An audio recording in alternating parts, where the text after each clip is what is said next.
Sa isang nakakabinging pangyayari, nagsimula na ang People's Power laban sa Pangulo sa ilalim ng administrasyon ni Pangulong Bongbong Marcos.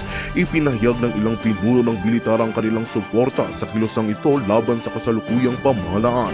Ang pangyayaring ito ay nagpapakita ng pagnanais ng ilang sektor ng lipunan na tutulan ang mga polisiya at pamamalakad ng kasalukuyang administrasyon. Sa gitna ng pagpapahayag ng mga militar, tila walang pagtugon mula kay First Lady Liza Smangs sa mga pangyayaring ito. Ipinahayag ng ilang mamamayan ang kanilang pag-aalala sa kalagayan ng bansa at sa lumalakas na boses ng oposisyon laban sa rehimen ni Pangulong Bongbong Marcos. Ang kawalan ng aksyon mula sa unang ginang ay nagdudulot ng pagtataka at pag-aalala sa mga mamamayan. Sa kasalukuyang sitwasyon, lumalalim ang hidwaan sa pagitan ng administrasyon ni Pangulong Kuting at ng mga sektor ng lipunan na nagnanais ng pagbabago. Inaasahang patuloy na tataas ang tensyon sa bansa habang patuloy na humuhugot ng suporta ang mga tumututol sa kasalukuyang pamahalaan. Well, ito nga ang balitang ating pagkakatutukan. Ngunit bago ang lahat, siguraduhin mag-subscribe at i-hit ang notification bell para sa patuloy na pagtutok sa mga sulyap ng bagong balita sa tunay na boses ng masa.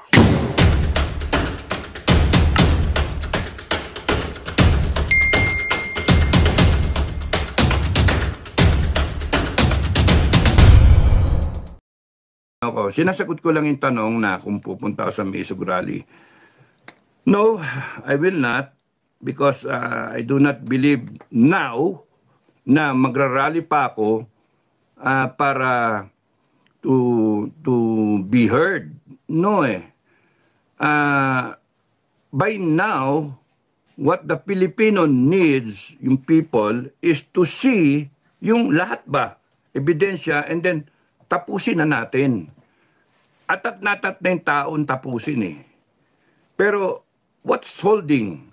Again, yung timing. kaya nga, sige, doon kayo sa timing ninyo. Kaya nga manonood lang eh. Doon kayo sa timing nyo na may mga nag-comment sa inyo na, may mga nag-comment sa previous vlogs na, Sir, kasi hindi pwedeng basta-basta ilabas dahil nga 10 years. Sige, mag-ambisyon kayo 10 years. Mag-ambisyon kayo 10 years. As if kayo naman yung may gusto, hindi naman tanongin nyo si BP Sara kung gusto niya. Hindi yung nagde-decide kayo para doon sa tao. Yung si BP Sara nga, ang sinasabi, okay naman sila ni BBM. Sila na lang mag-usap. Di ba? Paano ngayon yan? Sabihin ng tatay, sabihin ng kapatid, bangag. Tapos nun, resign. Walang kwentang leader, weak leader. Pagdating naman doon sa kapatid, BP Sara, okay lang kami. Ano ba yan? Kaya nga, sa akin, hintayin ko na lang kung how it will develop yung teleserye natin. Basta para sa akin, ang paniniwala ko, I now believe that we need more than a change in leadership. We need a reset. Yun yung para sa akin. Tanggalin ang korupsyon. Yun yung, nandun pa rin ako tanggalin yung puno, yung politika. Sobrang sama ng politika sa atin. Panay pansarili ang iniisip. Hindi pa natatapos ang term, iniisip na kung paano yung term ng anak. Paano mapoprolong yung term nila. Ay nako. Ang pinag-uusapan, transparency and accountability, Resolution 10, na hindi man lang pag-usapan. Pero ngayon, makita ninyo, yung mga senator, may kanya-kanya na silang mga press conference. Kasi ayaw nilang maiwan. Politika nga nakakainis eh. Ba't di ka naman mabuisit, tapos ng tao, ang daling bulahin. Magsasalita isang senator, gusto nyo, kung ano yung gusto nyong marinig, yun nasasabihin. Pagkatapos, yay! Paano yung Resolution 10? Kaya nga, we deserve what we have. We deserve, people of the Philippines, we deserve what we have. That's why, kami ni, Metran, abangan na lang namin kung anong mangyari. Magkabanatan ba dyan sa West Philippine Sea na yan? Magkagera ba? Kasi anytime pwedeng magkagera. Bakit? ang bagal eh.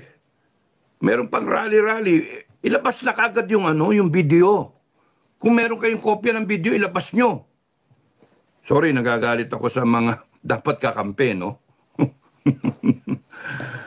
Hindi, kasi ako, ayoko.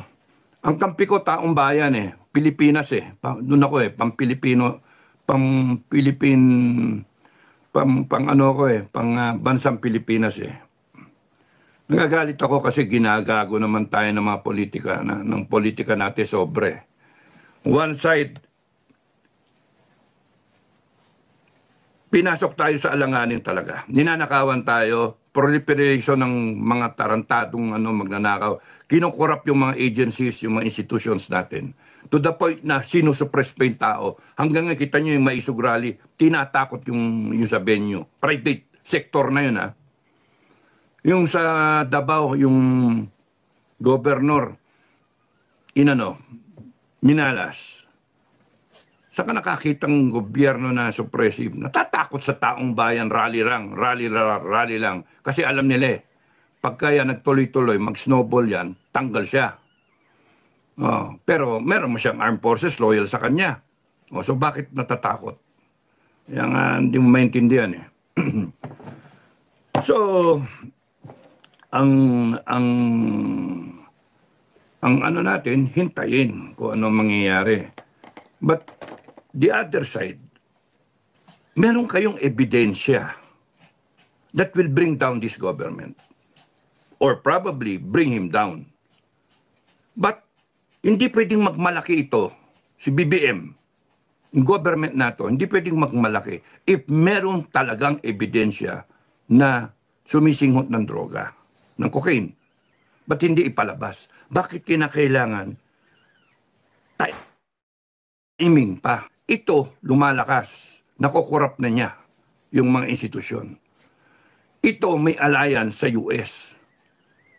No? Ito, pwedeng pumapayag siya na maging pawn para sa US. Pwedeng maapektuhan ang buhay ng 119 million Filipinos. As of 2024, 119 million Filipinos.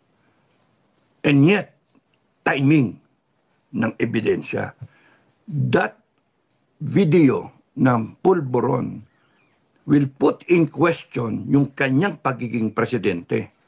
And that is more than enough to bring him down. Because even yung armed forces walang magagawa eh. Kasi taong bayan sa galit. Makita mo ng social media, buong mundo, makita na sumisingot ng droga yung presidente ng Pilipinas. Sus Maria Joseph. Tapos may sinasagot na nga sila eh. Di ba? Parang bunyin nun. This is the real one, this is the spliced one. Ngayon sinasabi nila AI. Di ba? Yun yung inaano nila.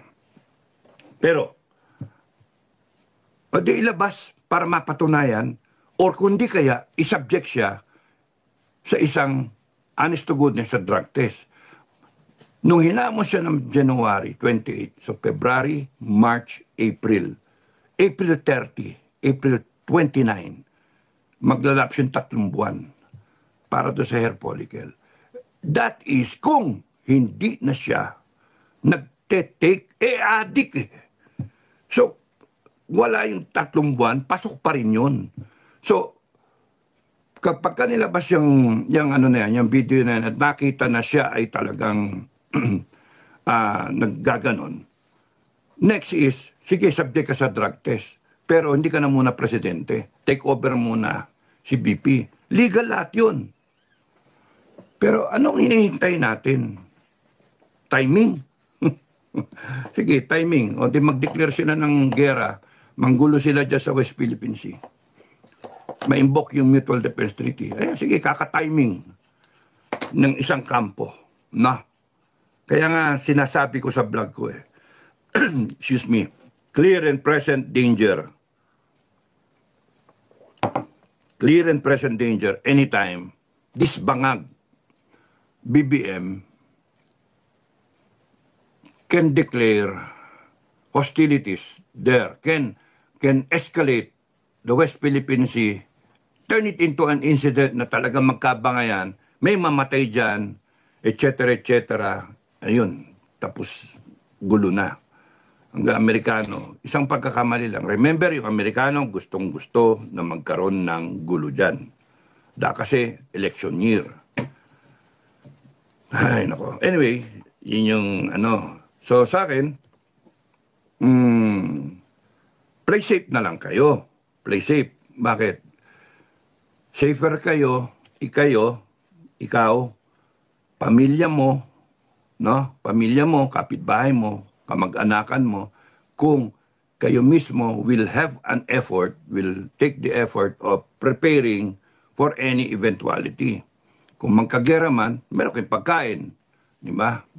Yun na lang ang gawin ninyo. Kaysa yung panay bunganga, panay ano, may stress lang kayo eh. Kailan? Ganun ba yung mga ano ng tao eh. Kailan, sir? Kailan? Sir, kayo na. Hindi. I will not be the one to lead. It's not gonna be me. It has to be BP Sara, not me. She's the one elected. She's the spare tire. Not me. Now, hintayin yung tumapang si BP Sara. Hintayin yung magsalita si BP Sara na, hindi, galit na kami, break na kami ni BBM. Ganon. And that will be the day that you're waiting for. Ngayon, kung bansang Pilipinas ang pinag-uusapan, regardless kung sino yung mga player, dapat, ngayon na, kung sino man yung may ebidensya, ilabas nyo. Tapusin na natin. Yung ganun. Madali akong kausap eh. Tapusin na natin. Makakita ko yan, ilabas nyo yung video. Ako mismo eh, magtatawag ako sa kalsada eh, tapusin natin eh. Pero yung ganito na, urong-sulong eh. No? Ayoko ng ganon. Gamitan ng tao, ayoko ng ganon. Kaya, kung gusto ninyong mag-rally, go ahead, mag-rally kayo. Sorry Sorry sa mga pro Duterte. Ayoko nung pagka ang pinag-uusapan na kasi buhay ng taong bayan, 119 million Pilipinos. Hindi biro-biro yung iisipin pa ninyo yung 10 years eh. Iisipin pa ninyo. Mali naman yun. I have to take a stand eh. Kung doon ako sa tama, no? 119 million Filipinos. Putragis Pilipinas eh. Igagera yung Pilipinas tapos nung timing. Kaya ako galit. Pipikon ako, nakakakulo ng dugo. Ang sarap upakan ng kung sino man kung meron man na merong ebidensya na ayaw ilabas. Bakit? Timing. Ano hinintay? Pera? Posisyon? Ano? Pansarili, no? Ilabas nyo na kasi ang dapat ang utak, ang puso, tapusin na natin to. Delikado. Yung 119 million Filipinos, kahit may mamatay dyan na 1 milyon, ang hirap. How can you sleep with that? How can you deal with that? May mamatay, magkagera bigla, in-invade tayo. Nako, how can you sleep with that? We're not ready. Armed Forces naman, sunod-sunod lang ang Armed Forces hanggang ang taong bayan ay hindi lumabas. Paano lalabas ang taong bayan? Ebidensya. Initawan nyo lahat na ebidensya kung di natapos yan. Pero hindi, ang nakikita ko kasi, hindi matapos-tapos yung hindi ma full blast yung opensiba kasi wala pa yung June 30. Papunta pa lang tayo doon. Kaya ako naiinis. Don't you think people of the Philippines, mga leader sa kabilang side, kung meron sa inyong nag-iisip sa puso, sa utak, pero dapat sa puso, na pwedeng magkaloko-loko ang bansa natin. Huwag nyo nang isipin yung 10 taon. Huwag nyo nang isipin muna yon. Isipin nyo na muna kung paano natin maaalisan itong gusot na ipinasok sa atin. Yung pinasok, yung kinalalagyan natin ngayon. Kung bakas nandun ko sa isang bahay na nasusunog o isang barko na lumulubog, abandon ship na dapat. Pero timing, hinihintay natin? Pwede namang yung nasaan yung kapitan? Ayun, nagtitake ng droga. Susunog na yung barko. Palubog yung barko. Binabangga ka na ng China. Tapos, hindi, gigirahin natin, sabi nung kapitan. Hindi pwede yan. Labas sa mga baril, sabi nung kapitan. Makikipagbarilan tayo ngayon, yung crew at yung mga pasahero. Lahat tayo, kasi Pilipino tayo, laban doon sa China. Are you really willing to go through that? Or do we have, can we do something to avert that, to stop that, to change the course of what is about to happen? Ano hinintay natin? Can the second in command speak up?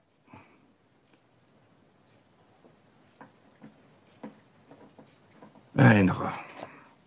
Kasi if we will wait for, what are we waiting for?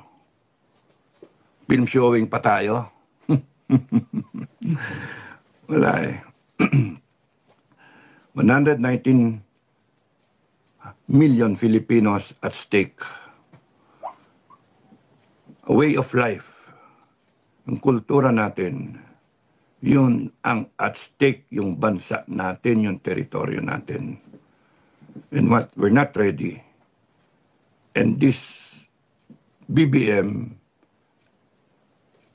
who is being followed by the armed forces and who is ironclad, backed up by the American forces, is about